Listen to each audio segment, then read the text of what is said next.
Arriving in the California Fresno mission was just, I think I was in shock.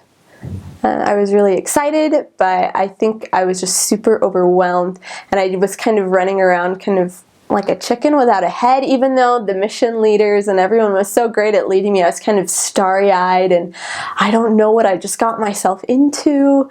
And I remember coming off the plane and accidentally thinking that a woman waiting for someone else was my mission president's wife. And so like I introduced myself to her and was like, "Hey, I'm Sister Ingram, I want to give you a hug." And she had no idea what was going on, and she looked kind of scared because all these missionaries then started being like, "Oh, is that Sister Gelwix?" And no, it wasn't. So then it's like, oh, that's my mission president and his wife. But I think that first day, the thing that stands out to me most was just kind of being shocked but excited. And throughout the day, as we went through in our mission, they have what they call Open Your Mouth, which I think a lot of missions probably have a version of that, but they would just send you out with a senior missionary and you would go knock doors and just start talking. That was the very first thing you did, and that was a shock, but it was exciting, and I felt like, okay, we're beginning this journey, and I don't know what's going to happen, but it's going to be good. So the California Fresno mission, when I served there, was the largest mission in California at the time, which made us feel really cool because there's a tons of missions in California. And so we had, just in terms of land mass, the largest area, and we had a lot of missionaries. I think we peaked at over 300 at one point. So we went all the way up north to Modesto, and then our south border was just a little bit above Bakersfield.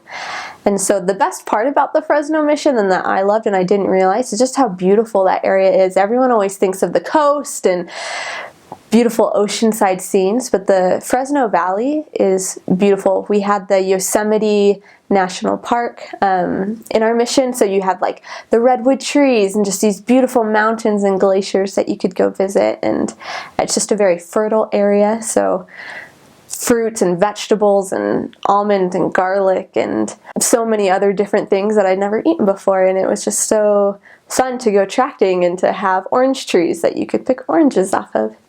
And I think one of the coolest things about the Fresno Valley is that it has the church's only vineyard.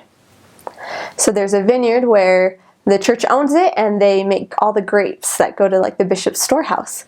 And so all of the members in sort of the Fresno, Merced area, kind of within those stakes, go and they work on the vineyard. They just a part of their life, you know. In the spring they do something, in the fall they do something. Every ward has rows that they tend to, and so missionaries, if you're serving during harvest time, you get to go and like cut the grapes off and lay them down in the dirt for them to become grapes.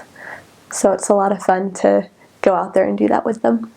So I was called to speak an English mission, which is, I was very excited about that because I don't feel I have much of an aptitude for language at all. And so I thought, oh man, English, it's going to be great. But I wasn't quite prepared for how diverse the Fresno Valley is.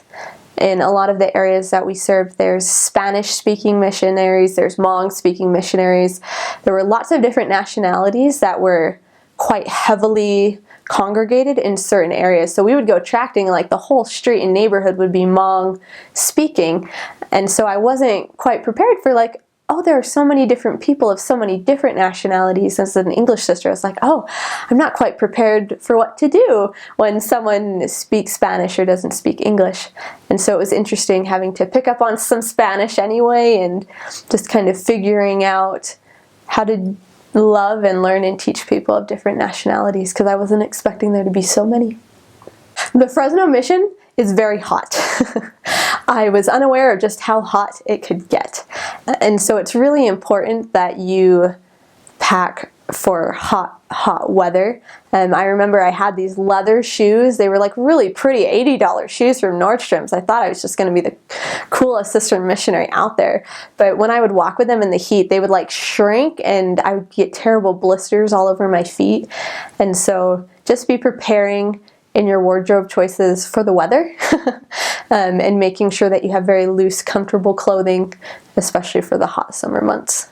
I served in Fresno, Merced, Turlock, and Modesto. There's a stretch of highway that runs through the mission, and so they're just the major cities along that highway. So I just worked my way up and down.